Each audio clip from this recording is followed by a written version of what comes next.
Welcome to Passive Profit Partners Podcast, designed exclusively for ambitious professionals like you. Here, you'll find the valuable resources and insights you need to embark on a journey of intentional real estate investment, passive income, and achieving financial freedom. Our aim is to equip you with the spiritual, intellectual, and emotional tools necessary for your financial success.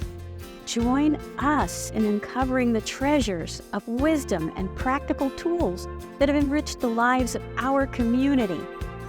Tune in, not only to explore the mastery we've achieved, but also to engage in the pursuit of knowledge, continuously fueling success. This is your invitation to discover the solutions you've been seeking to enhance your financial frequency and boost your income. We're here to empower you, your financial journey, and provide you with insights and guidance you need to reach your goals. Welcome, dear souls, to another inspiring episode of Passive Profit Partners. Today we dive into Pillars of Abundance.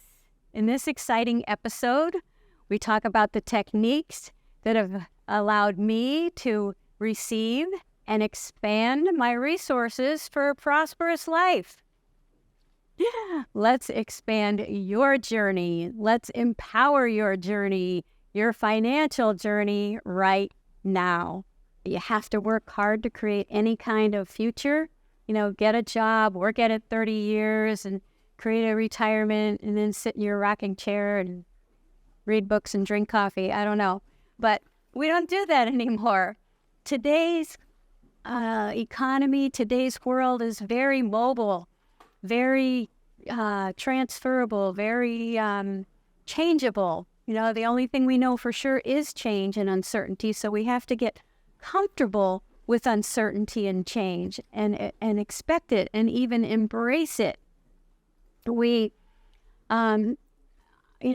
changed the belief because I grew up in a family that worked very hard and it made a good living and supported us children very well. However, I think there are easier ways to do it, and I decided I wanted to have my money work for me instead of me just work for my money. And that's one of the principles that I believe in.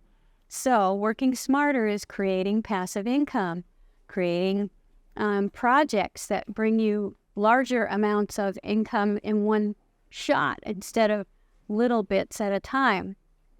Because if you own a coffee shop, it takes a lot of cups of coffee to make a profit, right?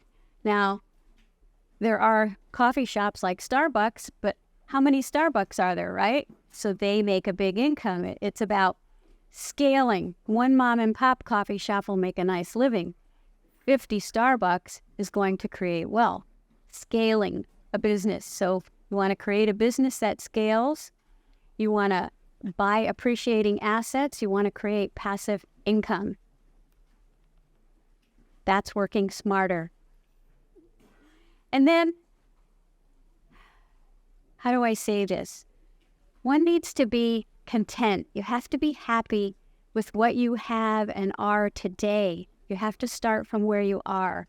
Because if you're not happy and you're frustrated and you're angry and you're putting out that energy, you'll dig a rut where the same things keep coming to you. That's the laws of abundance.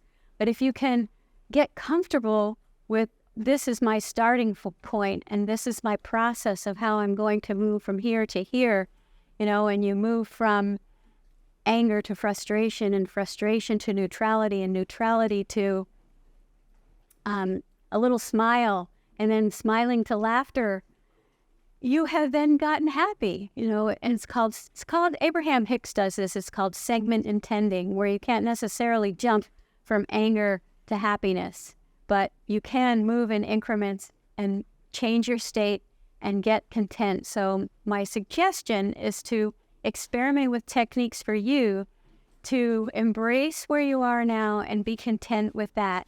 And at the same time, be eager for more. Oh, this is good.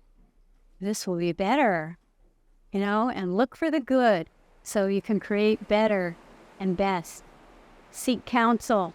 If there's something you don't know how to do, find a mentor, find a consultant, find somebody that knows how to do what you don't and teach you so that you can learn about balancing a budget, or you can learn about investing in real estate, or you can learn about investing in stocks, or whatever it is you want to learn about to create more expansion and abundance for you.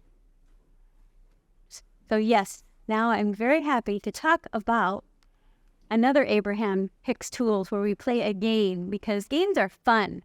And if you can learn things while you're playing a game, that's taking your lessons from pleasure instead of pain, right? And I thoroughly believe in taking your lessons from pleasure instead of pain. So you take $100 and you imagine, but either by yourself or with a partner or with a group, how you would spend that $100 in a day. Then once you got comfortable with spending $100, spend $1,000 and figure out, how would I spend $1,000? And do that over and over again each time, maybe then $10,000 and $100,000. How would I spend that? Because some people can't even imagine having $100,000, much less spending it. But if you're comfortable with those financial concepts and principles, and then you do that over and over again, maybe a week later you do it again and, spend that $10,000 in a different way, all with the idea of expanding your learning and your feelings about wealth and abundance. And once you get to a good feeling about whatever tool you use, get into that good feeling about money and abundance and yourself in it and embracing it, milk it for all it's worth. Enjoy it. When you find yourself in a moment of ecstasy, because for me, it's in my boat with the wind blowing through my hair and I feel so good and free, milk it. Feel it as full and as much as you can to expand that energy. It will come back to you 10x, 100x. A traditional investment is what is accepted in society. Savings accounts, CDs, money markets, bonds, even stocks and bonds are considered somewhat accepted traditional ways of investing. But when you get into further than that, real estate is considered an alternative method of investment, and other things like private equity firms that invest in things, because there's also private equity firms that invest in tech. But my private equity firm invests in real estate projects. That's considered an alternative investment. And by the people who think very traditionally, they might think that stuff is risky, but we go back again to the principle of land and how land never goes to zero. It can't lose all of its value. But a stock can go to zero and you can lose all of your money. Crypto can go to zero and you can lose all of your money. Can you make a lot of money? Sure. But you have to know what you're doing. You really, if you're going to be trading crypto, you have to know what you're doing. For me, it's more relaxing to buy a piece of land and in a place that I know in the path of progress and watch it grow. When I came here to Bois del Toro, I saw the path of progress. I saw this place, what it was going to be in 20 years, in 40 years. And I said, I have to buy something here right now. And I took whatever money I had, which wasn't a lot, and I bought everything that I could, and I was able to buy that property in the town of Bocas that for a very low price at the time. And now it has appreciated 20 years later, 20 times what I paid, And I didn't even have to do anything to it. It would still, but I could make it worth even more. If I were to build, say, an apartment building on it and rent it out, then it would be worth even more. There's jewelry. And yes, those are nice things to invest in if you already have a lot of money and can afford to have kind of these non-liquid assets that to enjoy and appreciate or give to your children or whatever.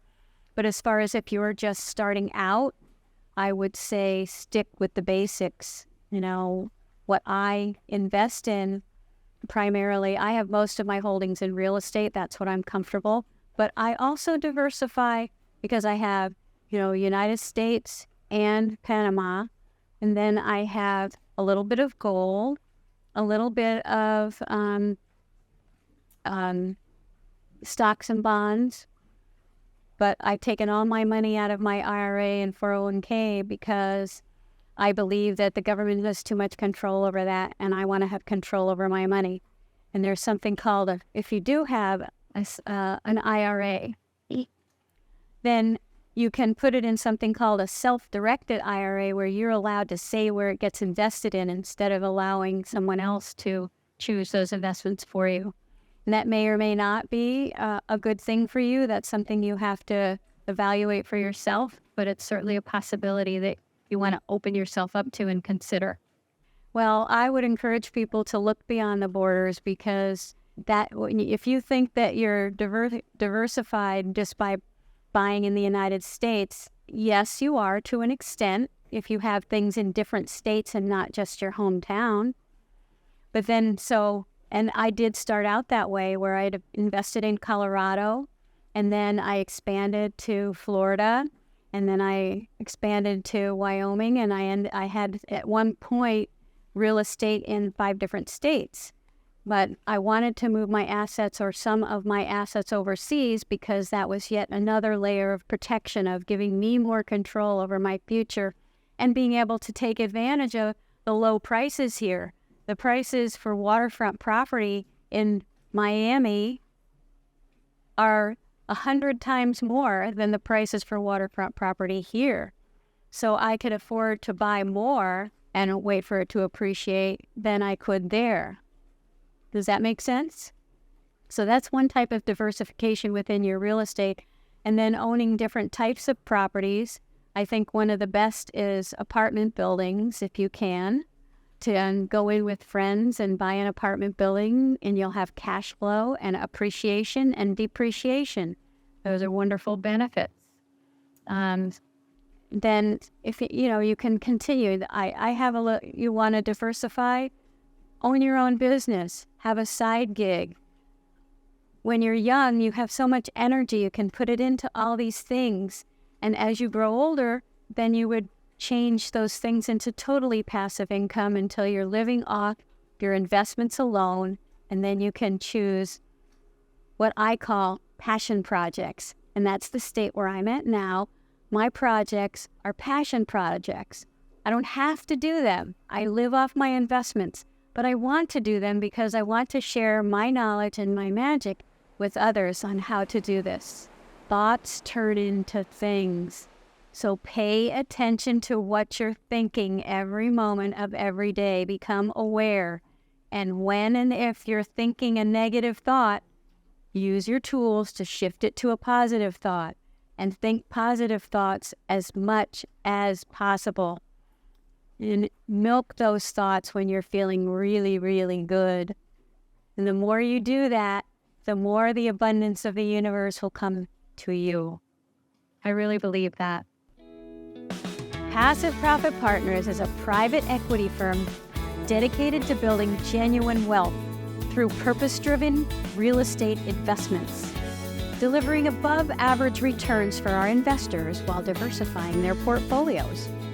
Our real estate investment projects create a positive ripple effect in the world, fostering fair employment, supporting entrepreneurs, and elevating community prosperity. Does this resonate with you? Answer that call by investing in one of PPP's projects. For more information, visit our website at www.passiveprofitpartners.com. And if this conversation has provided you with valuable insights, please don't hesitate to reach out.